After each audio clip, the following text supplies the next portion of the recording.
હું તારી દાસી છું કૃષ્ણ કહી માં. આ તું શું બોલે? લોકો ભલે ગમે તે કહે, હું યશોદાનો છું અને માં હું જગતને કહીશ કે હું યશોદાનો દીકરો. યશોદા કહે ભલે બેટા. બીજી પણ એક વાત કહેવાની છે બેટા. હા બોલ માં, શું કહેવું? તું નાનો હતો ને ત્યારે મેં તને ખાંડડિયા જોડે બાંધ્યો હતી, વાત તો ભૂલી ગઈ. કનૈયો માને કઈ માં હું બધું ભૂલીશ, પણ તે મને બાંધ્યો છે ને નહીં. માં એક તો ત્યાં જ બાંધ્યો છે અને તારો બંધાયો છું, બાકી હું કોઈનાથી બંધાયો નથી.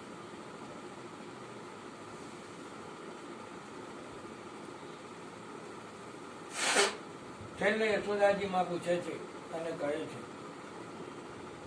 અને યશોદામાં જે પૂછે છે અને કહે છે એ કેવળ યશોદામાનો પ્રશ્ન નથી, દરેક માનો પ્રશ્ન છે. શું કહે છે યશોદામાં? કે બેટા તું ભલે જા મથુરા, પણ તું મને ભૂલી તો નહીં જાય ને? આજકાલના દીકરાઓ વિદેશ જઈ મા બાપને ભૂલી જાય છે. તું મને ભૂલી તો નહીં જાય? તું મને મળવા તો આવીશ ને? કનૈયો કેમાં આવીશ, જરૂર આવીશ. માએ આશીર્વાદ આપ્યા કે મારો કનૈયો જ્યાં હોય ત્યાં સુખમાં. 11 વર્ષ અને 52 દિવસ થયા પછી કૃષ્ણાજી વિદાય થાય છે. ગોકુળ ને વ્રજ ને સૂનું બનાવી આજ કૃષ્ણ જઈ રહ્યા છે.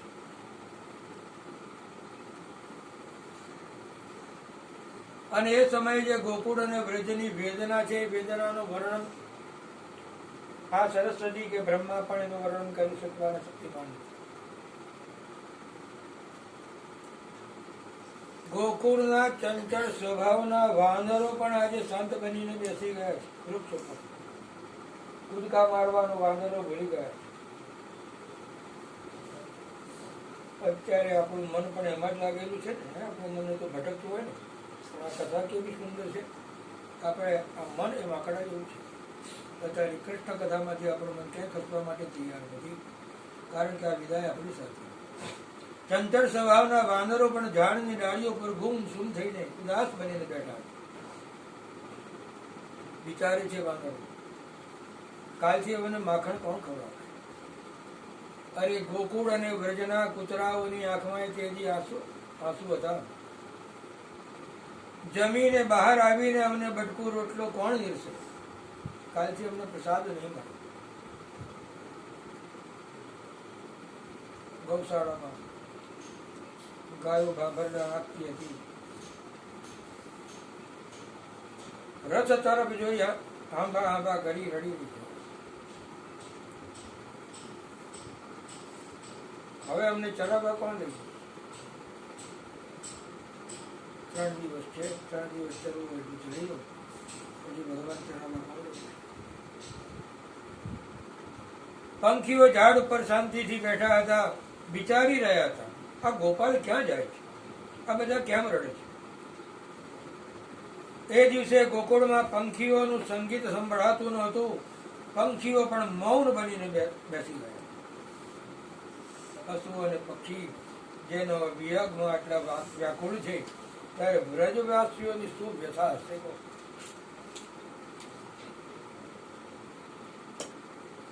ભગવાનને પણ આ બધાને છોડીને જવું ગમતું તો નથી, જવું પડે એમ છે. કર્તવ્ય એને સાદ પોકાડી છે.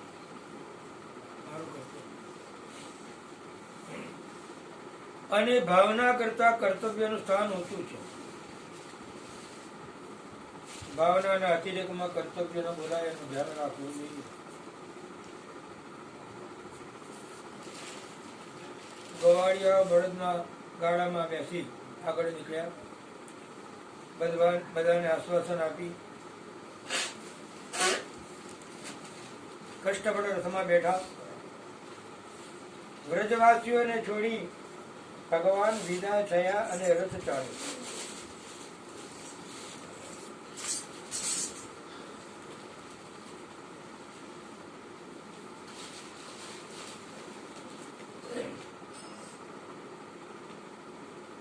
રથમાં શ્રી કૃષ્ણ શું ગયા? ગોકુળવાસીઓના જાણે પ્રાણ ગયા.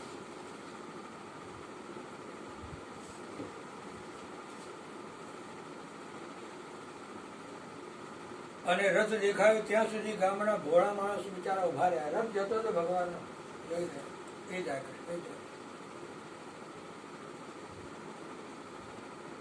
રથ ધીરે ધીરે દેખાતો બંધ થયો, દૂર થયો તો રથની ધજા દેખાતી હતી. ધજાને જે કૃષ્ણના રથની ધજા દેખાતી એના આધારે ઉભા રહ્યા. અરે ધજાએ દેખાતી બંધ થઈ તો રથના ચાલવાના કારણે ધૂળની જે ડમરીઓ ઉઠતી હતી એ જોતા જોતા આ ભોળા ગોકુળવાસીઓ ઉભા.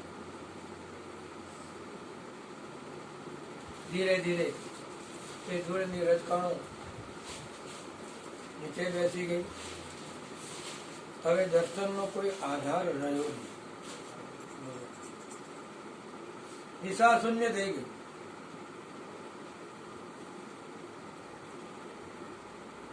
યશોદા મૈયાને ગોપીઓએ પકડી રાખ્યા હતા. ગોપીએ કહ્યું, માં કનૈયો તો ગયો,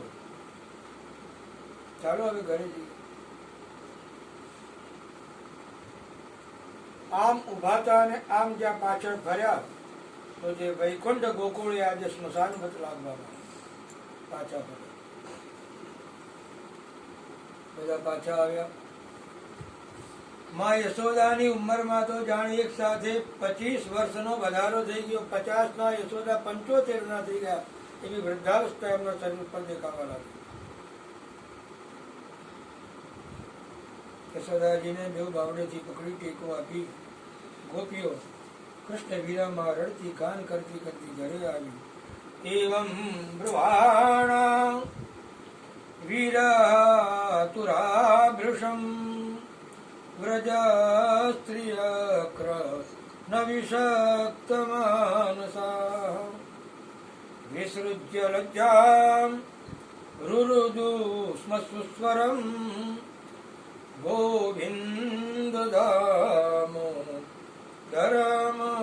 હે ગોવિંદ, હે દામોદર, હે કાર્તિક. સૌ નંદાલયમાં આવ્યા. યશોદામાને ખાટલા પર બેસાડ્યા. એ દિવસે સૌએ નિર્જળા લીધો. કોઈ પાણી પણ પીધું નથી. કૃષ્ણને લીધા. યશોદાજીને એકલા છોડીને કોઈ પોતાના ઘેર પણ ગયું નથી. બધા ત્યાં જ બેસી રહ્યા. સાંજ પડી, સૂર્યાસ્ત થયો. ધીમું ધીમું અંધારું ધરતી ઉપર ઉતરવા માંડ્યું.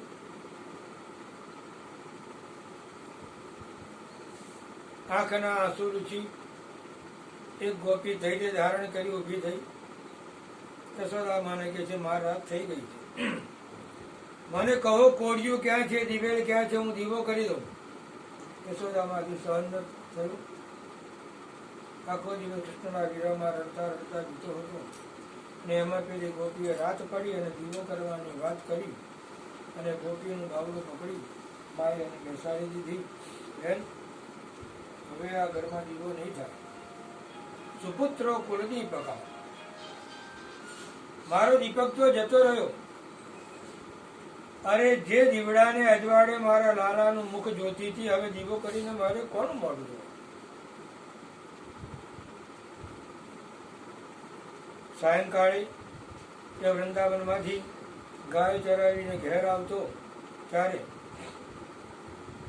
દીવડાના અજવાડે એનું મોઢું જોઈ હું રાજી થતી. મારો ગોપાળ ગયો અને મારા ઘરનું અજવાળું લેતો. હવે દીવડો શું કરવાનું? અરે આ મારા દેહ કોડિયામાં તેલ ખૂટ્યું છે. હવે તો મારે પણ ધબક અંધારા છે. મારું પ્રારબ્ધ પૂરું થયું. સાથમાં રહ્યા, હવે જુદા થઈ ગયા. સંયોગ અને વિયોગ એ જ તો જિંદગી છે. કૃષ્ણ વીરમાં સૌ વ્યથિત છે. નંદરાણી ખાંડળિયાને જુએ અને કૃષ્ણની યાદ આવે. ગુજરા જુએ અને કૃષ્ણની યાદ આવે. ગાયના ભાગરતા સાંભળે અને કૃષ્ણ સાંભળે. કૃષ્ણના ગયા પછી વ્રજમાં એક જ ઋતુ રહી છે, અને ઋતુ કઈ છે? કેવળ અને કેવળ વર્ષા ઋતુ. અને વર્ષા ઋતુ એટલે વરસાદનો વરસાદ નહીં, પણ નયનોના અશ્રુથી એ વર્ષા ઋતુ ગોકુળમાં કાયમ રહી છે અને ગોપીઓ ગાતી રહી છે. નિસદિન બરસત નયન હમારે, निस्दिन बरसत नैन हमारे, सदा रहत बारिश ऋतु हम पर, सदा रहत बारिश ऋतु हम पर, जब से जा श्याम सिधारे, निस्दिन बरसत नैन हमारे. જે દિવસથી શ્યામ ગયા, એક દિવસ એવો નથી ગયો કે ગામની ગોપીઓ બાળકો નંદ યશોદા ન હોય. એટલે કહ્યું કે એક જ ઋતુ બાકી રહી છે, અને એ ઋતુ છે વર્ષા ઋતુ. કૃષ્ણ કનૈયા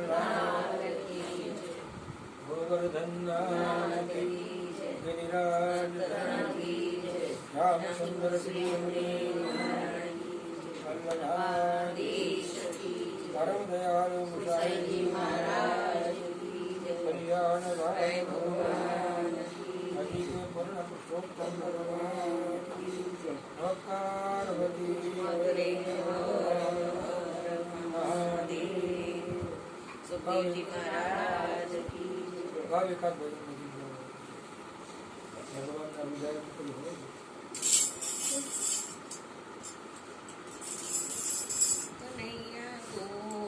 છોડીને ચાલ્યા ક્યાં તમે?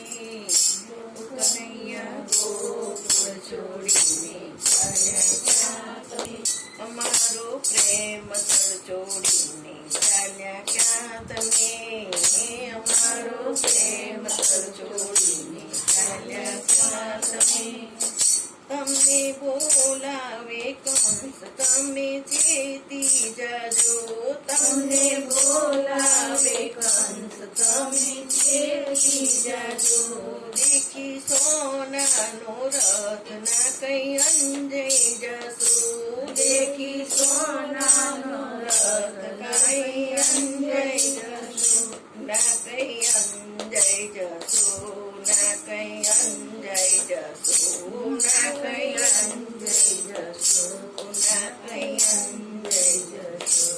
અમોને આમ તલસાવીને ચાલ્યા ક્યાં તમે? અમોને આમ તલસાવીને ચાલ્યા ક્યાં તમે?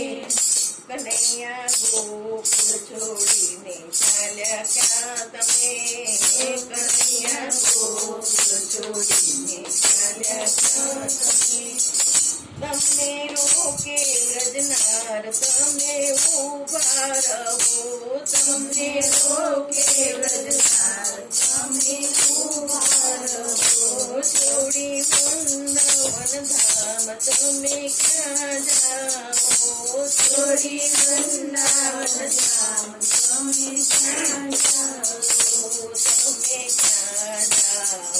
તમે ક્યાં જાઓ? તમે ક્યાં જાઓ? તમે ક્યાં જાઓ? વેણનો નાદ સંભળાવીને ચાલ્યા ક્યાં તમે? વેણનો નાદ સંભળાવીને ચાલ્યા ક્યાં તમે? કનૈયા ગોકુળ છોડીને ચાલ્યા ક્યાં તમે? કનૈયા ગોકુળ છોડીને ચાલ્યા ક્યાં તમે? વ્રજની ગાયો રડે, વ્રજના પંખી રડે, વ્રજની ગાયો રડે, વ્રજના પંખી રડે.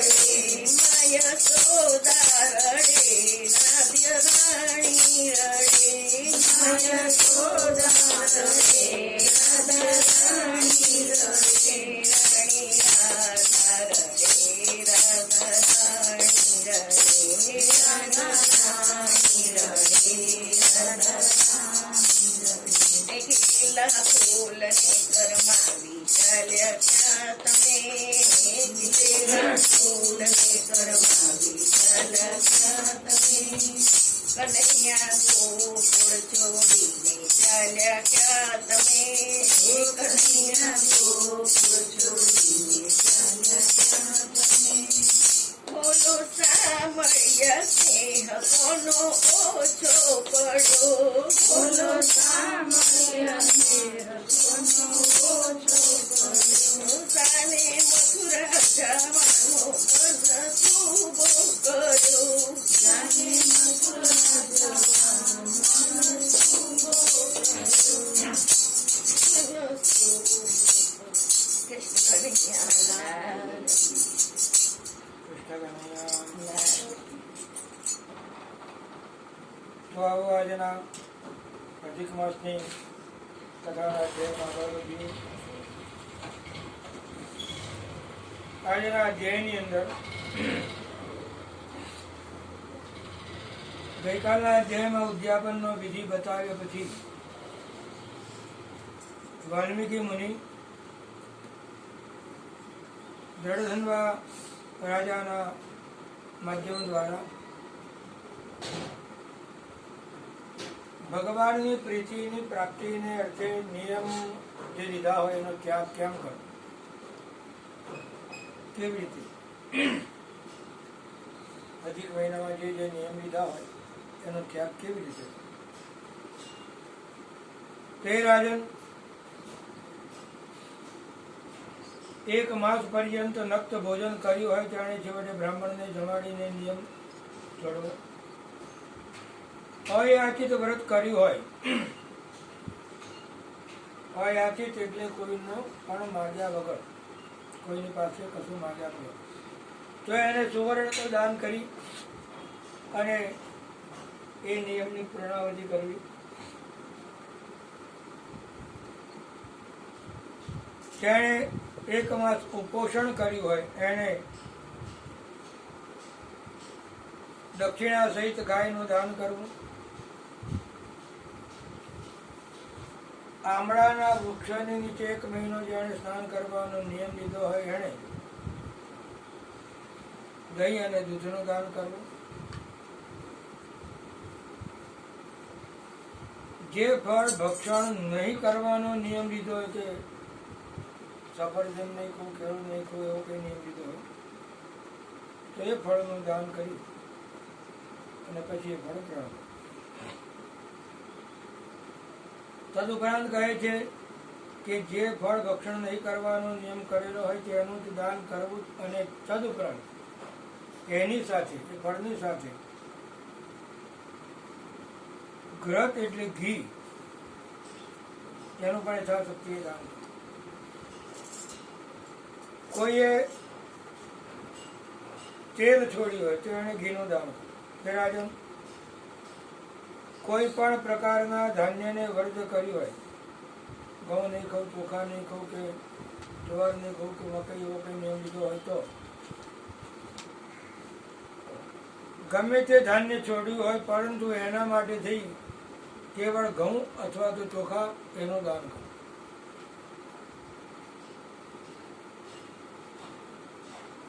ત્યારબાદ ભૂમિ ઉપર શયન કરવાનો નિયમ લીધો હોય તો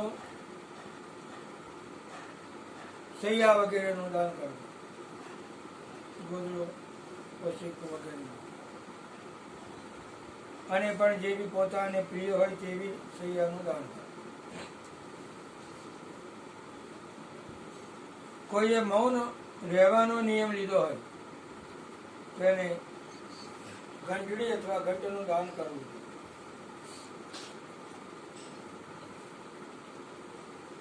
અને ઘંટડી પણ પાછી સુવર્ણ સહિત અને એની સાથે તલનું દાન કરવું.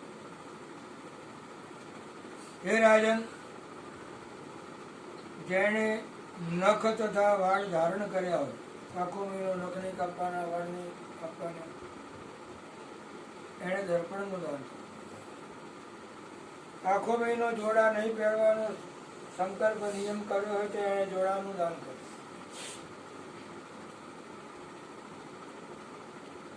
મીઠાનો ત્યાગ કર્યો હોય એણે સાકરનું દાન કર્યું.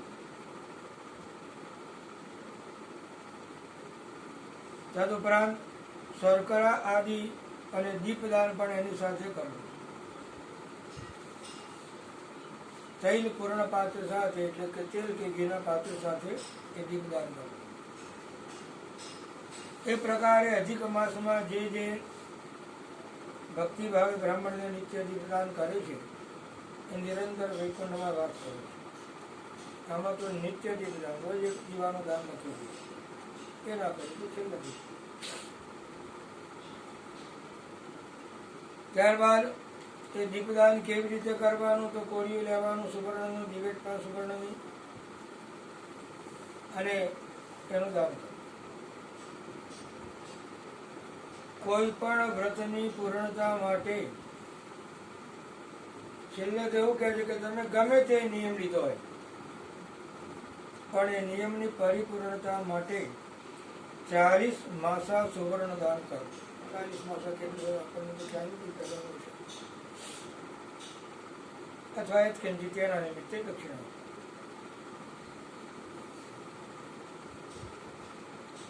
ધારણા પારણાનું વ્રત કર્યું હોય અને 8 કળશનું દાન કરવું.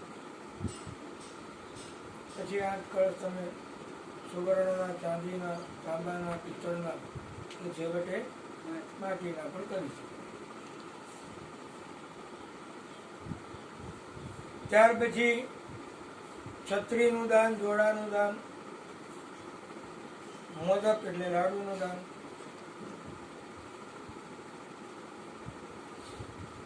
બળદ સાથે ગાડાનું દાન કરવું. ગાડું આપો તો બળદ આપવું પડે ને, તો ગાડી આપો તો ડ્રાઈવર આપવો. તો આ પ્રકારે જે દાન ગયા છે તે યથોક્ત પ્રકારે કરવા અનુકૂળ ન હોય તો હે રાજન, કારણ કે દરેકની શક્તિ નથી હોતી, અનુકૂળતા ન હોય તો હે રાજન, યત કિંચિત પોતાની શક્તિથી વધારે નહીં, શક્તિથી ઓછું પણ દાન કરો. બ્રાહ્મણની સલાહ મુજબ બ્રાહ્મણ કેમ કરવું? બ્રાહ્મણ કે ભાઈ આટલું આપો એટલે તે માન્ય છે. ત્યારબાદ કહે છે કે આ મહિનાની અંદર એકાન્ન વ્રત લીધું હોય, ગમે તે એક જ અન્ન ખાવાનું વ્રત લીધું હોય તો એ અન્નનો, એકાન્નનો દાન કરવું અને એ જ અન્નની મીઠાઈ બનાવી ભોજન કરવું. અધિક માસમાં જે માણસ નક્ત ભોજન કરે છે તે નરનો